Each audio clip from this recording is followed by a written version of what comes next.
भारत के स्वतंत्रता संग्राम के पन्नों को जब हम पलटते हैं तो दो नाम हिमालय की तरह अडिग और समुद्र की तरह गहरे नजर आते हैं। एक तरफ मोहनदास करमचंद गांधी, अहिंसा का पुजारी, जिसकी लाठी की गूंज ने ब्रिटिश साम्राज्य की नींव हिला दी। दूसरी तरफ सुभाष चंद्र बोस, वह नेताजी जिसने कहा था, तुम मुझे खून दो, मैं तुम्हें आजादी दूंगा। अक्सर लोग पूछते हैं कि क्या ये दोनों एक दूसरे के दुश्मन थे? क्या इनके बीच का टकराव केवल व्यक्तिगत था? नहीं, यह टकराव था दो महान मस्तिष्क के सोचने के तरीकों का। यह टकराव था साध्य और साधन का। आज के इस विशेष वीडियो में हम उस राजनीतिक शतरंज की बात करेंगे जहां चालें देश के भविष्य के लिए चली जा रही थीं। हम जानेंगे कि कैसे एक ही मंजिल तक पहुंचने के लिए दो मुसाफिरों ने अलग अलग रास्ते चुने। 1920 का दशक, भारत उबाल पर था। जब सुभाष चंद्र बोस अपनी शानदार आईसीएस की नौकरी छोड़कर भारत लौटे तो वे सीधे गांधी जी के पास गए। उस समय गांधी जी असहयोग आंदोलन का नेतृत्व कर रहे थे। पहली ही मुलाकात में सुभाष ने गांधी जी से कई तीखे सवाल किए। सुभाष को गांधी जी की रणनीति में स्पष्टता की कमी दिखी, जबकि गांधी जी को सुभाष में एक ऐसा युवा दिखा जो बहुत जल्दबाजी में था। सुभाष बोस रूस और तुर्की की क्रांतियों से प्रभावित थे। वे आधुनिक विचारों, औद्योगिकीकरण और सैन्य शक्ति में विश्वास रखते थे। वहीं गांधी जी का भारत रामराज्य और चरखे के इर्द गिर्द घूमता था। गांधी जी का मानना था कि अगर हम हिंसक होकर आजादी लेते हैं तो हम भी उतने ही बुरे बन जाएंगे जितने अंग्रेज हैं। लेकिन सुभाष का तर्क था कि नैतिकता से साम्राज्य नहीं जीते जाते, शक्ति से जीते जाते हैं।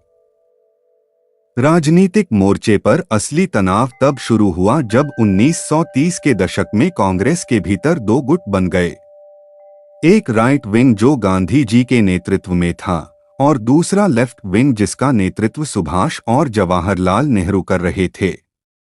1938 का हरिपुरा अधिवेशन सुभाष की लोकप्रियता का चरम था। वे निर्विरोध अध्यक्ष चुने गए। लेकिन असली धमाका हुआ 1939 के त्रिपुरी अधिवेशन में। गांधी जी नहीं चाहते थे कि सुभाष दोबारा अध्यक्ष बने। उन्होंने पट्टाभी सीतारमैया को अपना उम्मीदवार बनाया। गांधी जी ने इसे अपनी प्रतिष्ठा का प्रश्न बना लिया और कहा, सीतारमैया की हार मेरी हार है। चुनाव हुआ और इतिहास गवाह है कि सुभाष चंद्र बोस ने गांधी जी के उम्मीदवार को हरा दिया। यह भारतीय राजनीति का वह मोड़ था जहां अहिंसा के प्रतीक और क्रांति के नायक के बीच की दरार सार्वजनिक हो गई। 1939 में जब द्वितीय विश्व युद्ध छिड़ा तो मतभेद और गहरे हो गए। सुभाष का मानना था कि ब्रिटेन की मुसीबत भारत के लिए अवसर है।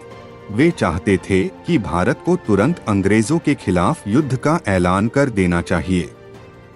लेकिन गांधी जी किसी की मजबूरी का फायदा उठाने के पक्ष में नहीं थे। वे चाहते थे कि अंग्रेज स्वेच्छा से भारत छोड़े। सुभाष ने महसूस किया कि कांग्रेस के भीतर रहकर वे अंग्रेजों के खिलाफ बड़ा मोर्चा नहीं खोल पाएंगे।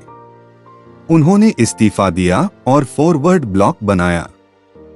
फिर शुरू हुआ उनका वह ऐतिहासिक सफर, घर में नजरबंदी, भेष बदलकर भागना, काबुल से होते हुए जर्मनी पहुंचना और फिर हिटलर से मुलाकात।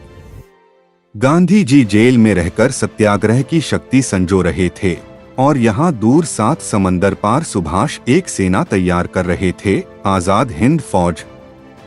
आज के दौर में लोग समझते हैं कि वे एक दूसरे से नफरत करते थे, लेकिन राजनीति से परे एक गहरा सम्मान था।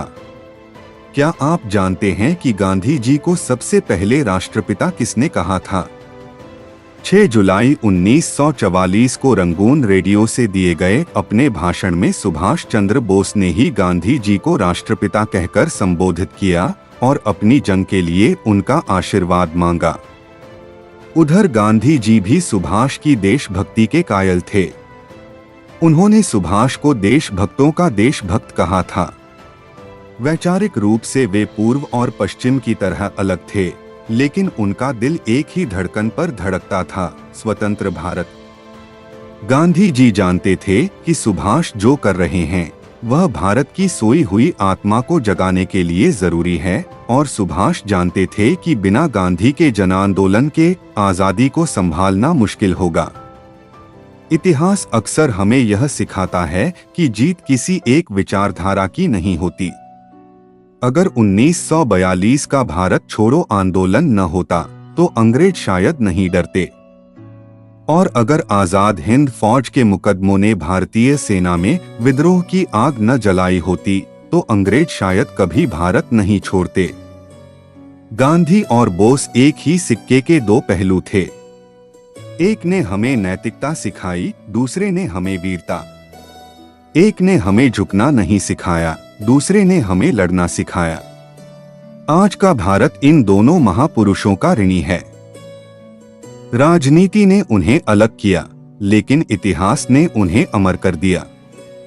तो दोस्तों, अगली बार जब आप गांधी और बोस की तुलना करें तो यह याद रखिएगा कि वे दुश्मन नहीं बल्कि एक ही लक्ष्य के दो अलग अलग योद्धा थे।